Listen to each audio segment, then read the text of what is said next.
Welcome to the station wagon. I'm the older brother, Mark. And I'm little sister Julie. This is the podcast where my brother and I give up something we take for granted and tell you how it goes. Buckle up and enjoy the ride.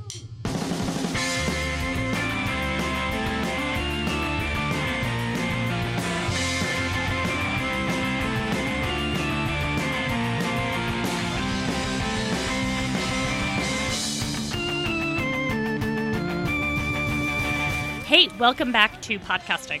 Thank you, you too. Okay, so shall we dig in here? Well, yeah, that's what I was trying to do. Okay, that was terrible. Hey, Julie, how's it going? It's great. How are you, Mark? Okay, fine. Thank you. I'm so glad you asked.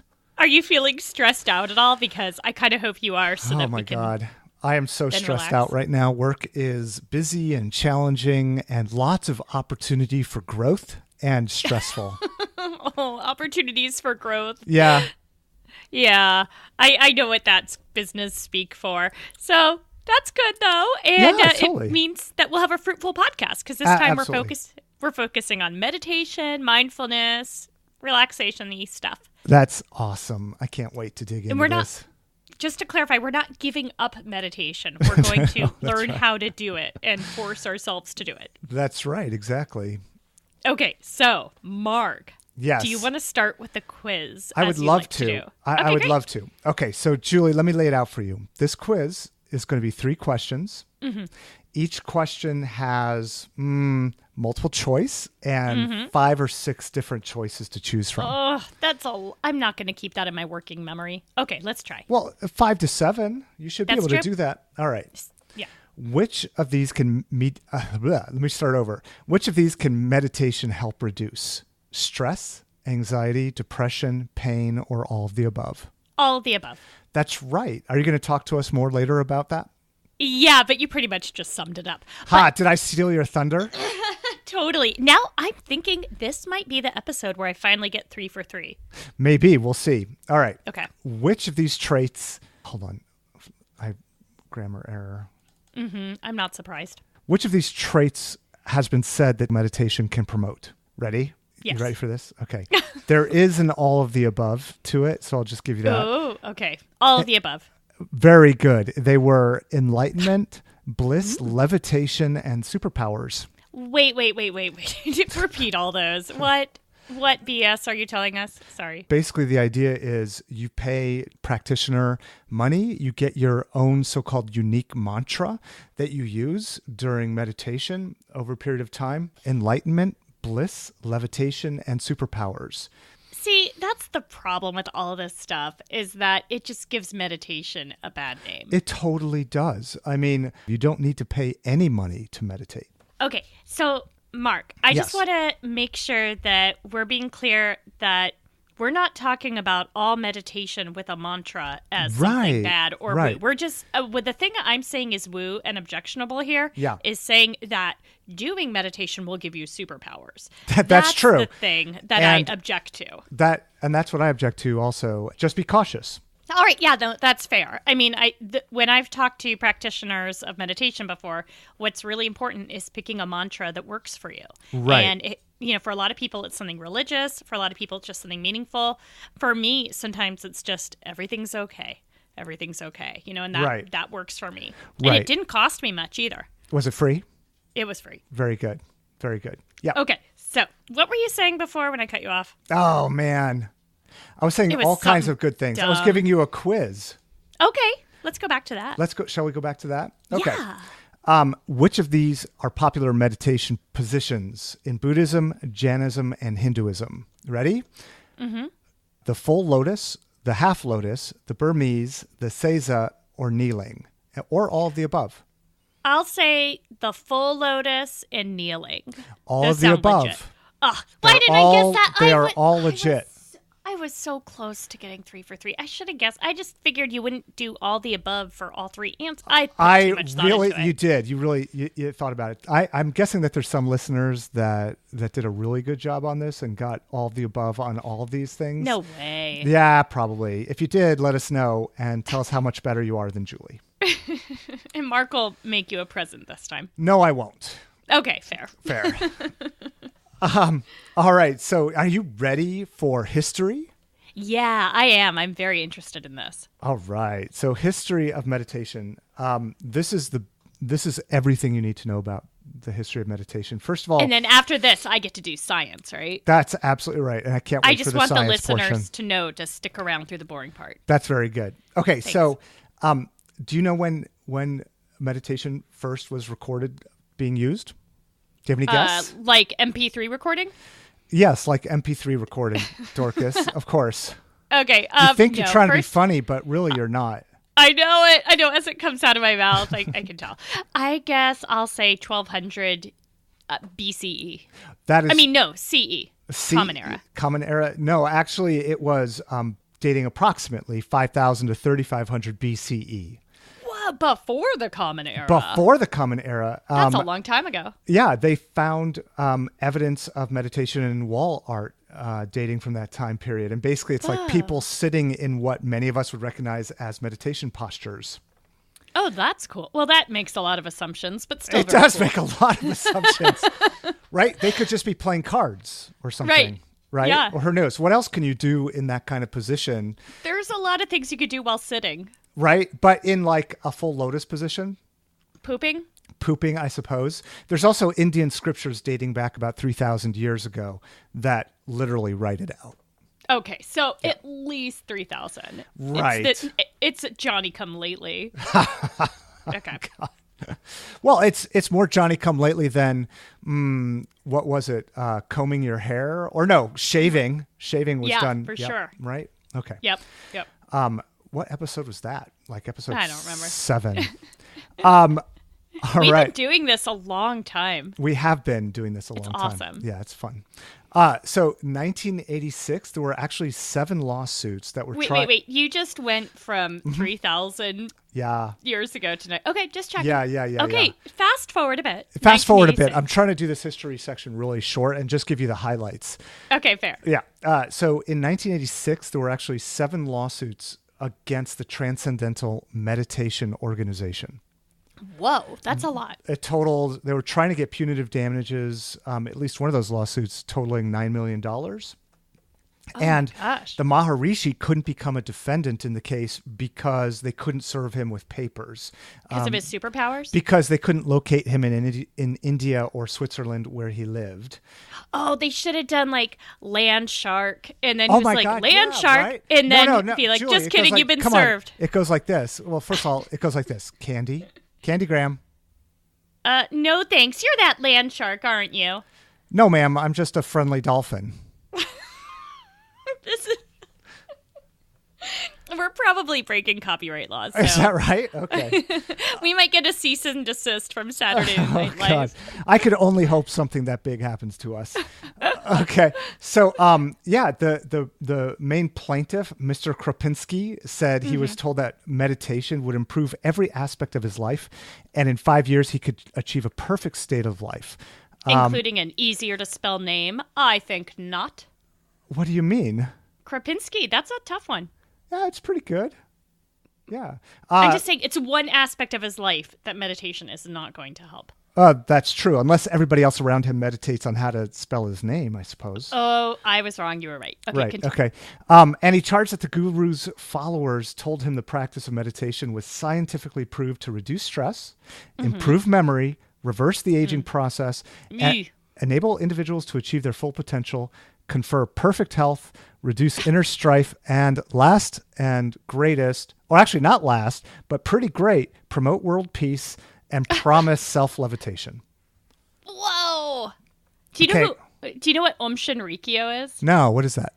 It's like the Japanese suicide cult from a few years back. No, they did some levitation stuff. Anyway, that's all I know about it. Yep. It's so anyway, pretty awful. I mean, not cool. It was terrible and horrible. Yeah, but, okay. Awful. And this sounds bad too because he probably paid money and maybe didn't take when you think something's going to save your life, you don't take cancer medication, Right. So people always ask, well, what's the harm in doing something like this? Well, if you're actually, like you said, paying money out for this, it's an opportunity cost that you're not using your money to do something that could actually help you. And you're not taking vitamins and taking care of yourself. Well, like vitamins, Julie, do we really have to go to vitamins? Okay, I don't take vitamins either. Okay, thank you. We should focus on vitamins for an episode. Interesting. And cramming them, just either taking vitamins or just throwing money down the toilet? Okay, let's not go there. Can we not go there right now? Some vitamins are good. Julie, I did not order a glass of your opinion about this right now. I just don't want listeners come to me for their science once a month. I don't want them to think I'm totally anti-vitamin. Well, I want them to think that I am anti-vitamin. Okay, so anyway, let me just finish this thing. Jeez. Oh. No wonder this takes so long. You're constantly interrupting me. You need to reduce your stress. Oh, God. I need to start meditating. You need Seriously. to levitate. Oh, that would be pretty awesome. Yeah. So basically, the reason why he was suing was because of all those promises he said they made. Yeah. And after he stopped, he said he was experiencing fear and intimidation to prevent him from actually discontinuing his involvement with TM. As it's known. Oh, it sounds cult-like at that point. Right. It actually sounds cult-like. So the outcome of all of that was the jury awarded him $137,000, but refused to grant all the punitive damages he sought, up to $9 million. That makes sense. Yeah. So super interesting. Very interesting stuff there. And I don't actually know if there are newer cases. I only tried to find the oldest case I could find. Mm-hmm. That would have been a lot of extra research. That would have required effort. And I'm not sure that our audience really wants me to put myself through that, Julie. Okay, fair. Is there any other history you've got? I've got one more chunk of history for you. Okay, because I have so many questions for you. All right, so this one is in 2015, and from a Harvard Business Review article. And this is corporate usage of meditation by large corporations and CEOs. Have you heard about this? You're in some kind of healthcare industry, right? Yeah, I know that it happens. I haven't heard about this Business Insider. This Harvard Business Review. Oh, Harvard Business Review. It is a legit periodical. No, that's legit. That's legit. No, it's really common. Wait, which part? The idea of doing meditation at work. Really? So yeah. You in your healthcare, entertainment, military, industrial complex have heard of this? Absolutely. Folks do it at my work. But is it sponsored by work, or is it just them as individuals doing it?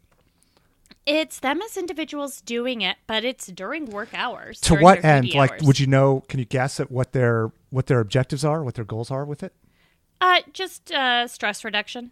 Okay. So, and I think from the company's I think from my organization's perspective, the idea is if it makes people happier, it's something that they can do, and keep the employees longer if they're able to do this. And if it reduces stress, it's going to reduce sick leave usage, etc. Okay. So I think that all sounds great. Absolutely great. It's not usage forced, of it's just no, understood. Yeah. The thing that I have a problem with, and granted, this is going to require more discovery on my part to see if this is really as problematic for me as things like the MBTI and other things that are put into the corporate setting to use as tools, but are actually ways to label or pigeonhole or control people. Yeah. But in this article, they wanted to see how the meditation approaches were truly beneficial to existing priorities like retention, talent advancement, and innovation. And it's being sold, meditation is being sold to corporations as a corporate initiative that you could imagine a corporation organization not pushing or mandating, but suggesting to its people to do from a top-down level. Builds resilience, boosts emotional intelligence, enhances creativity, improves your relationship, and helps you focus. So a couple of those things, I could really see. With. Right? Yeah, absolutely. But is there science behind enhancing creativity? And yes. Oh, there is. Cool. Will you tell us about that? Okay. Well, yeah, let me break in there just for a sec about the creativity. We talked about this a bit about killing time with screen time. Yeah. I don't think meditation itself spurs on creativity. That said, I think stopping and focusing and allowing yourself to be alone with your thoughts does enhance creativity. And for so many of us, you and me, dude, we are rarely alone with our thoughts. Like any empty time, we are filling with music or podcasts or the chatter of our lovely children. That's true. And so if you are deliberately taking... Or lovely wives. Yes. Right. If you're deliberately taking 5-10 minutes a day just to be silent and peaceful, a lot of people are able to completely focus on the meditation. For some people, just clearing that space will give them a good idea. Right. And I guess it depends on the type of meditation you're doing. Like if you're doing the kind where you are trying to, I forget what it's called, but where you're focusing on a thing, and if your mind wanders, you try to focus back on it. Right. Versus the other type that I actually just read about recently, which is where you let your mind wander and you actually don't focus, but you also intentionally don't judge your inner thoughts. Right. That one to me would make me throw up in my mouth quite a bit. Because I don't think I could do it. The last thing I want to leave you with this corporate usage of meditation was concerning to me, because there were some platitudes in this article like, we don't do meditation. Meditation does us. The only thing to do in meditation is nothing. And it's concerning to me because that literally was how the article closed out. And you cannot get something for nothing. Even meditation, you are expending effort. You're concentrating. You're doing something. So I found that to be concerning. That kind of stuff just puts a bad taste in my mouth. I mean, you could take any statement and reverse it, and it sounds wise and interesting. Like, the eye is not on the picture. The picture is on the eye. I don't know. I'm looking. What? That's terrible. I don't. Okay, that one doesn't make any sense. But you know what I mean. But how about the tail is not on the dog? The dog is on the tail. Oh. Nope, still not good. What about the tail wags the dog? Dog doesn't wag the tail. I just made that up. That means something different. You no, can you didn't. totally use that. You did not. Made it up just now. So, Julie, do you have science for us? I have so much science. It's another one of those episodes where I have to completely limit myself and control things. Because this is, believe it or not, the area of my expertise in some extent, but also an area where I'm really stupid in others. That's so interesting. Please do tell us more. Okay. Wait, before I get into science, do you ever meditate? Have you ever meditated?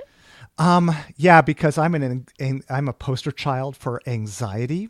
Yep, as you know, and I don't. Every once in a while, I'll have a panic attack, not very often, but in general, my anxiety just gets the better of me, and I ruminate, and I feel like I'm going to throw up or whatever. Just that kind of stuff happens. So yeah, so in my history, I've done a lot of guided meditation, visualization kind of meditation. That's the kind of stuff that I tend to like the best, but tend not to have the time for because it takes a while. Yeah. Ditto for me. Those are the things I like. The guided meditations, diaphragmatic breathing, which is just the deep belly breathing. That kind of stuff works really well for me. You said diaphragm. God, you're a dork. The stuff that...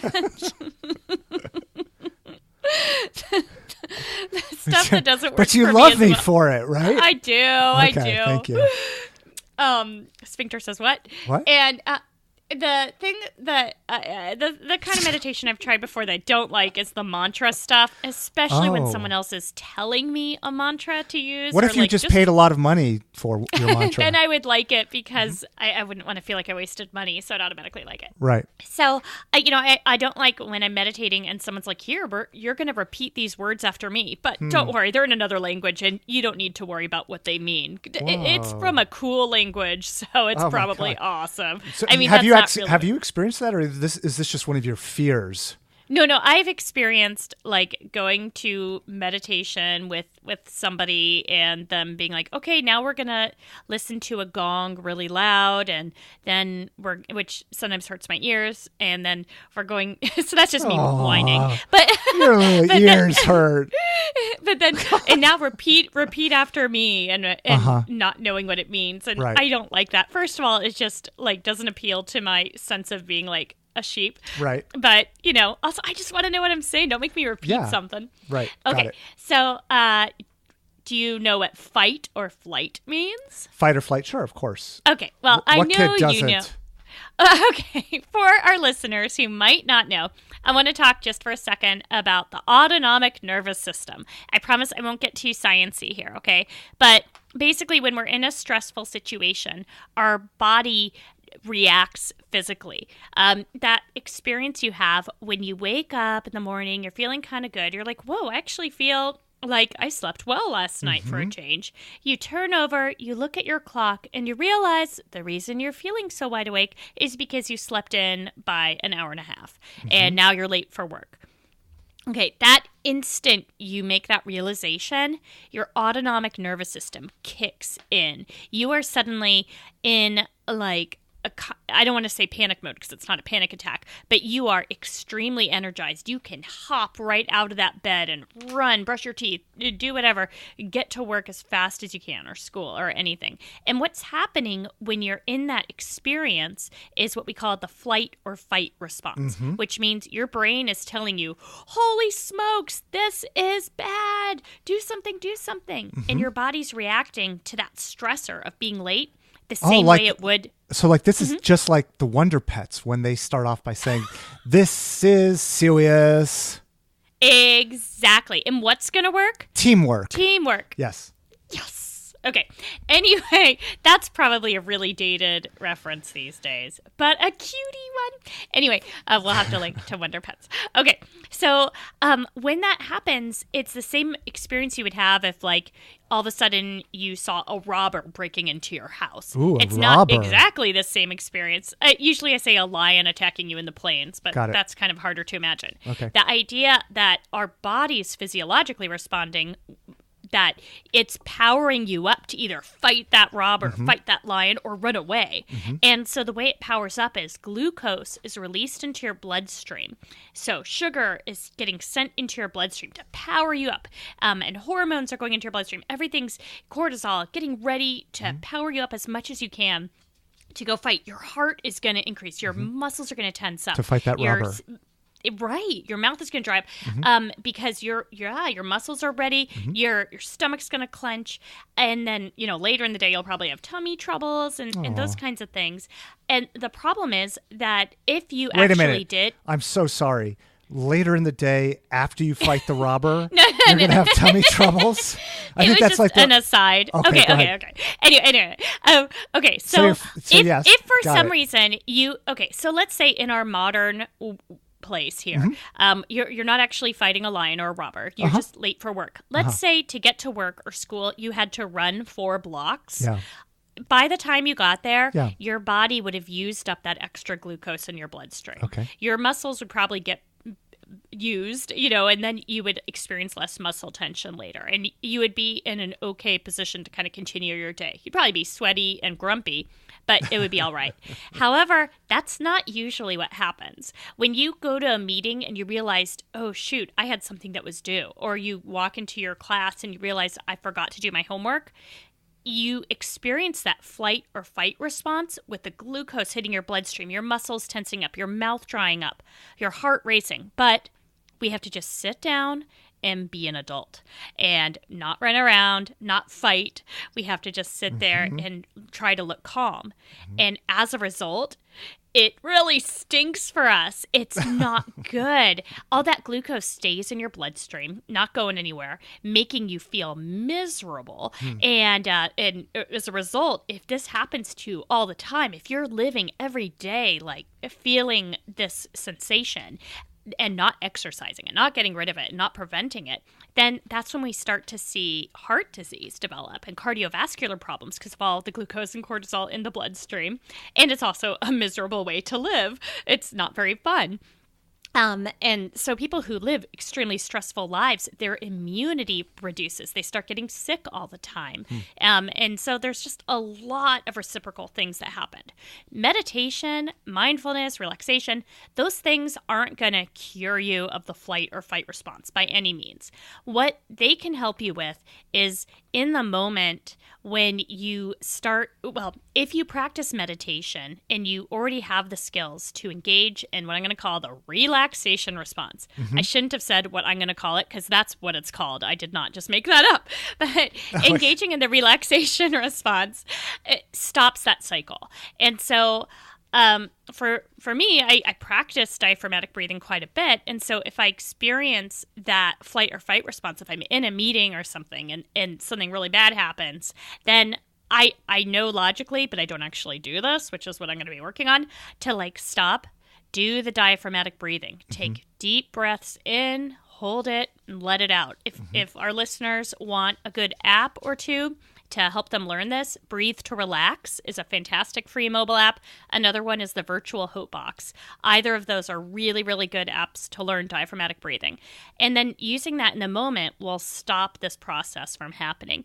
And meditating as well can help so that when you do experience these like really crappy things, basically you're kind of set up in a nice way so that you don't engage in that. Your autonomic nervous system doesn't enact so much. So what the research says, and there is tons of research out there about meditation and randomized control trials too. There's lots of them that in general, meditation is pretty good for reducing stress, reducing anxiety, reducing pain symptoms, some of the symptoms of depression.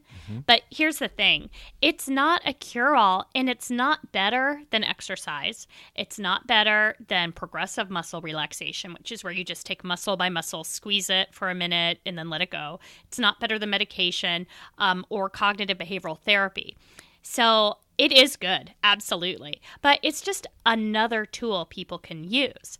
And the problem that I still have with meditation is that people still think of it as woo, woo, woo. This is a weird hippie thing. So it's not that you have problems with meditation itself. You have problems with people's perception of it. Yeah, that's what I should have said. Yeah. I work in the military. You might not have known that. And I was referring to that when I talked about your medical, entertainment, industrial, military complex work. Exactly. Yeah. And we are using meditation all the time. And nowadays it's really common for service members to learn how to meditate. Cool. And the idea, and especially diaphragmatic breathing. I mean, diaphragmatic breathing is something you learn when you're learning how to shoot a gun. It is, really? Weapons training. I didn't know that. Absolutely. Oh, cool. Yeah. So, I mean, that's just the 4-count breathing method is a really common part of weapons training. So we want to make it something that's destigmatized. That's just, here's a normal skill that you need to learn, not when you're all stressed out, so that later when you are all stressed out, you know what skills to use, and it's just another part of your toolbox. And if we're talking about people who are just living lives without a history of mental illness or without any behavioral health issues, I would say meditation is probably a fantastic thing to include. If you're someone who does experience significant depression, anxiety, if you have panic attacks, then meditation alone is probably not the answer. Meditation in addition to medication, cognitive behavioral therapy, exercise is probably going to be fantastic. That's good. So that's good again, advice. I just don't want it. It's not a panacea. Right. And in this experiment, we're not going to be dropping those other things that we do and only do meditation. Nope. Yeah, absolutely. Here's what I like about meditation. It increases your self-efficacy. Do you know what that word means? That term? Not, I think the way you mean it. Go for it. Okay, self-efficacy is the belief that you can do something. Oh, that is what I thought you meant. Okay. You should have gone for it, dude. I wasn't feeling self-efficacious. I know, right? You weren't confident. So the nice thing about meditation is it's a skill you can learn and just know that, okay, this is something I can do. I don't need to have my chiropractor do it to me, or I don't need my medicine to do it. You know, it's a thing that I can do wherever I am. It's free. To feel empowered. I mean, except for the kind that you said. Yeah, it's really empowering. You can do it in a brief period of time. I mean, a lot of meditations are very long, but really you can engage in that relaxation response very briefly. And what I mean by the relaxation response, and what I'm talking about when I'm using the word meditate today, is any of the different kinds of meditation. It can include mantras, it can include spirituality or whatever, but the basic elements are focus on the self and breathing and intention. So bringing focus inward and the intention of why am I meditating. So I think those two components are really the essentials. And then everything else is a bonus. So here's the thing though, I almost never meditate. What do you tell us more? What do you mean? I know logically that it's really, really good. And I know that I am a very high-strung person who's very busy with a a lot of meetings and different things. I exercise all the time and I listen to music and podcasts and stuff, but I very rarely, except when I'm going to sleep, like sit down, I'm just alone with my thoughts and think, okay, let's focus on yourself. Let's think about breathing. Let's think of this mantra. This is great then. What a good exercise for us. Yeah. So that's why I kind of want to do this. But I have another really important reason. For my work, I'm starting a meditation podcast. And I can talk about this briefly because this information I'm about to say is publicly available information, that there is a new podcast out there that I'm producing called the Military Meditation Coach. Cool. And it is super cool. And I feel like I should probably practice what I preach. So yeah, totally. Yeah, but what the good side of this is I have access to all these great recordings made by like the experts in meditation. So I'm going to use those. How are you going to meditate? I am going to try a couple of the apps that are around. Oh, like what? Headspace. Oh, okay, cool. I've heard of these apps that are produced by the military. Not sure how good they are. So Mindfulness Coach is very good. Yeah. Okay. Mindfulness Coach. All right. Very good. Virtual Hope Box, also fantastic. That's one of yours. Yeah. Yeah. Yeah. Cool. And it was okay. We're finishing up a randomized control trial. I don't know how much more is publicly available information, so I'll stop talking, but it's really good. Okay. Very good. Yeah. So this is exciting. And I'm going to try, we have these quiet rooms at the office.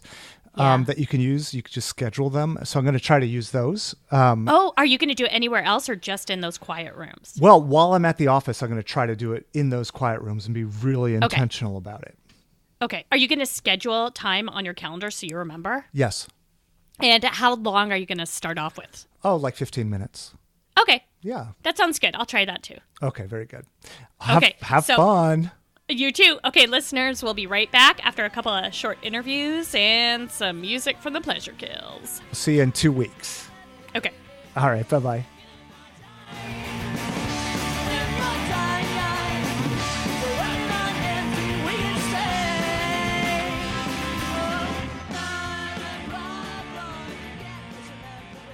I'm Suzy from the Casual Birder podcast. As we go about our daily lives, we're often so focused on doing the next thing or getting to the next place that we forget to take time for ourselves. Watching birds helps me to pause, de-stress, and appreciate the wider environment. Hey, Julie and Mark, Paul from the Varmints podcast. Meditation has been a pretty important part of my life. I try to meditate twice a day for about 10 to 15 minutes a session. And I do some body scan things in my mindfulness meditation, and I do some exercises that my therapist has given me to do, and it's helped out a lot, and it's made me calmer and happier, and I love it. G'day, this is Harvey of the 1240 Hangover Cure podcast, and I do not meditate, but I do tell a story that involves meditation. I used to get very painful teeth when my wisdom teeth would try to grow. And almost just on a whim one day, I decided to try and tell my subconscious to reverse the growth of my wisdom teeth by closing my eyes and essentially meditating. And, it worked. And I've since done this about 3 times, and I tell people about it, and they do not believe me. But I keep doing it. I still don't have wisdom teeth, and I'm currently 42 years old. So, yay meditation. Hey, Mark. You may not recognize me because my voice is so relaxed from all the meditation I've been doing. Wow. You sound so This is my chill. meditation voice. Yeah. Just kidding. Just kidding. I'm still totally high-strung and uptight, but that's all right. Tell us about... I think you should go first because I think, based on our texts, I believe you were a little bit more successful than I was this go-round. Is that right? Okay, yeah. I don't know. Over the last couple of weeks, I was texting you saying how it was going, etc. So I don't know if you remember this, but I said that I was going to schedule these quiet rooms at the office. Yeah, for like 15 minutes for to like start 15 out. minutes or so.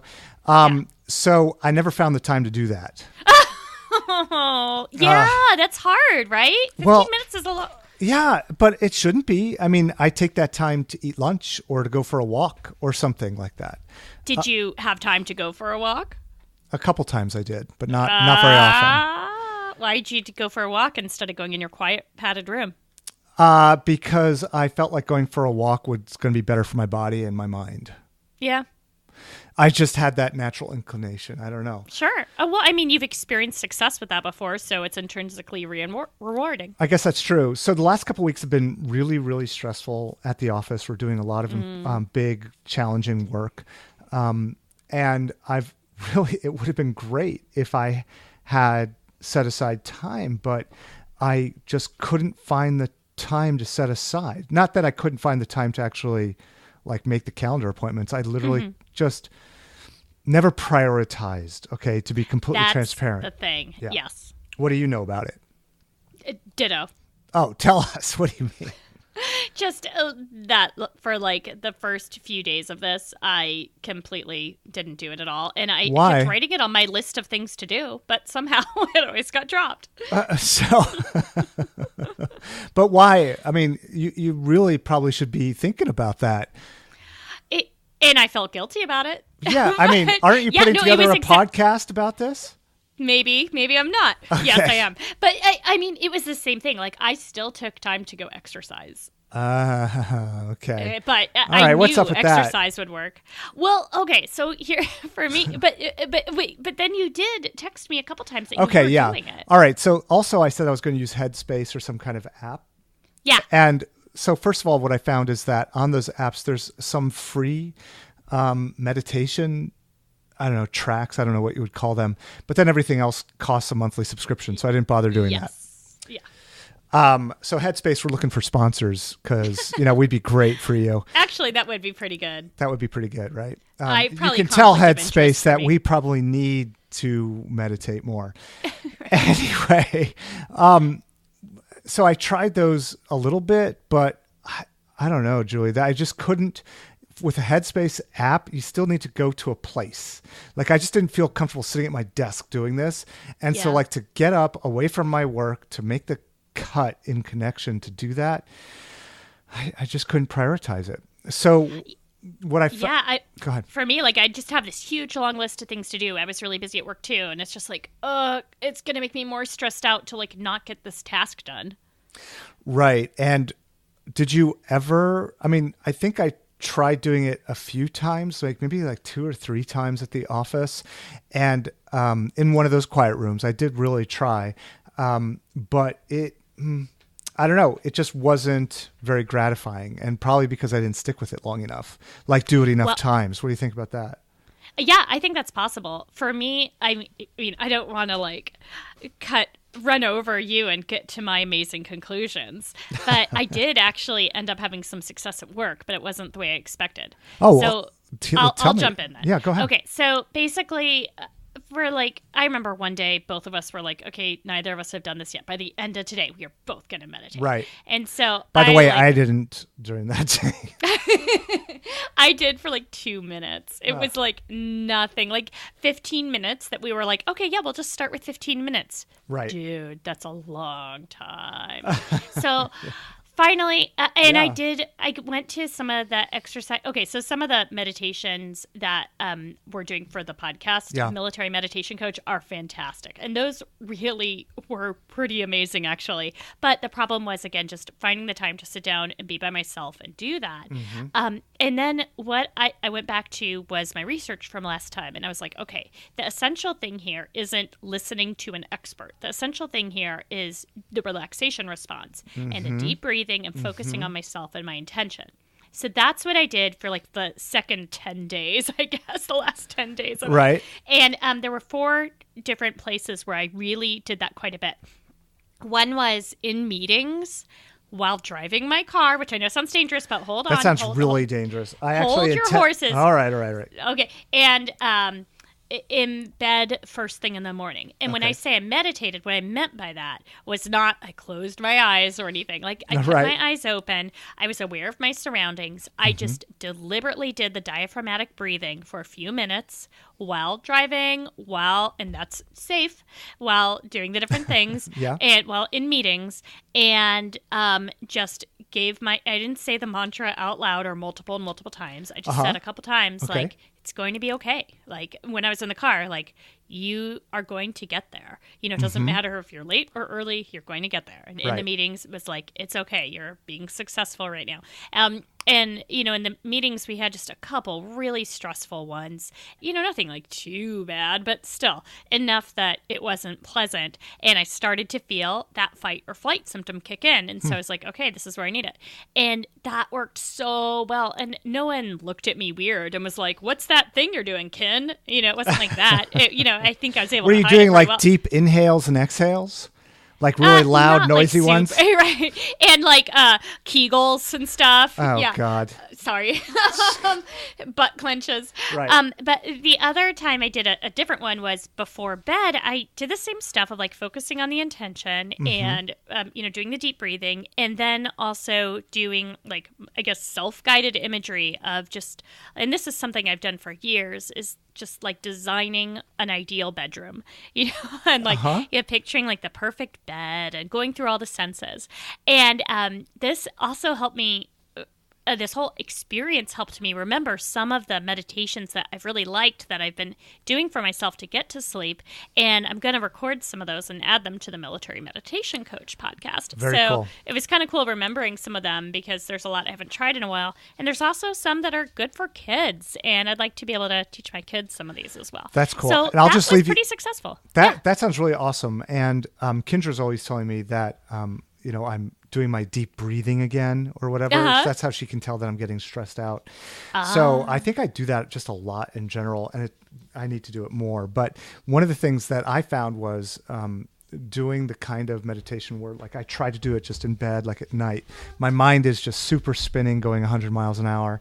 And I just wanted to stop thinking about everything, right? Hi, Ella. Right. Hi, little kiddo. Can you say hi to Uncle Mark real quick? Hello. And Hello. And I'm almost done, I promise. So I wanted to do some kind of meditation that would let me divert myself from those thoughts. And I tried to like think about a beach and think about, I don't know, like just nothingness, the uncarved block, a blank blackboard, all those kind of things. The thing that actually helped me out the best, and I'm happy to record this for your podcast, was visualizing the sets from 1970s era sitcoms.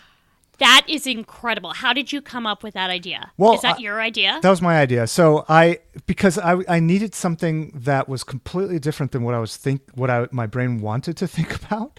Right. And that was very detailed, because what I found about myself is the more I can think about the detail of a thing, the more distracting it is to me. I can close my eyes and like imagine a sheep jumping over a fence. But if I can actually dig in and imagine the sheep actually moving and walking around, that takes more effort and concentration. And I can't multitask. So I get much more distracted by that. So the one that I landed on that was the best was actually the Sanford and Sons set. And I don't know if you remember what that looked like, but it was I do. It was like this outside area. The inside area where you saw their couch plus stairs going up to a second floor, and then their kitchen area. And that's really all you ever saw in general. But it was just chocked full of stuff everywhere.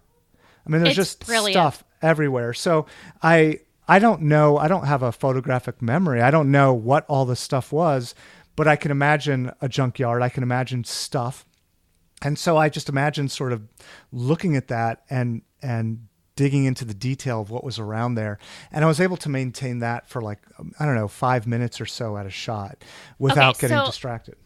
You are incredible, and I'm going to steal your idea since I can't actually have you as an external entity come toward that. But here's the thing: you'll get proceeds from all the profits we'll make. Oh yeah, very good. Just kidding, it's free. Okay. But here's the thing: that you found a way to engage the relaxation response, and there's not a one-size-fits-all kind of meditation. Right. And that's why people need to try a huge variety of these and see what works. Yeah. And I've heard from people before who say, oh, well, I've tried meditation, doesn't work for me.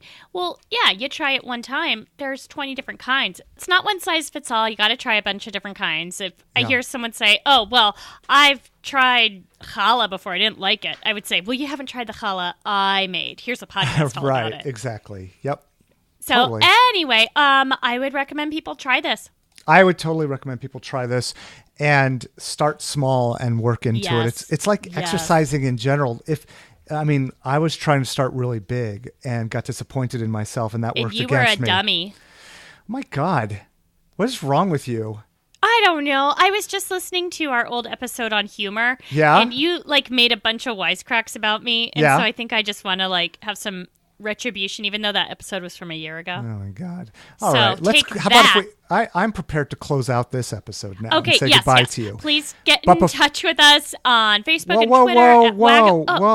Whoa. Before we do that, let's talk about what we're doing next time. Oh, yeah. Or Tell is us that, what we're doing. Or should we, yeah. No, it's fine. It's fine. We're going to give up chocolate. It's Mark's dumb idea, not mine. Right. So at work, people have been filling my head with knowledge, and knowledge is power, about how chocolate is actually collected, or the cocoa beans that make chocolate are collected by a lot of child labor and often slave labor. This is going to take more discovery on my part to learn more about this. But for the next episode, I want to give up all chocolate with the eye towards giving it up for my life. I'm just saying, this podcast is slowly weaning out all my favorite foods. Oh, God. Well, is it also slowly helping to improve the world? Yes. All right. Fair. See? Okay. Well, all right. All right. Very good. So anyway, so you were saying about how people can connect with us. Oh, yeah. On Facebook, Twitter, we're at Wagon Pod. Just, do a Google search. You've heard of Google for the Station Wagon Podcast. We have a great discussion group on Facebook, by the way. And email us your ideas at wagonpodcast@gmail.com. And thanks to, Pleasure Kills for the song Modern Problems. Song. And to our friends and family and our wonderful children for putting up with us. And our lovely wives. Yes, our wives. And thank you so much for rating and reviewing us on iTunes or wherever you get podcasts. And just share it with one person. That would be awesome. Share what? Mind. The iTunes review? Or some of our social media posts, the thing in general, or just some of the other podcasts I'm working on, because, Mark doesn't care. Or Pebbles and her cat's Instagram page. Yes, Pebbles and her cat's Instagram. Anything else we usually say at this point? I think we just love all of you listeners. Thank you for listening. Okay. Bye, Marky. Bye-bye.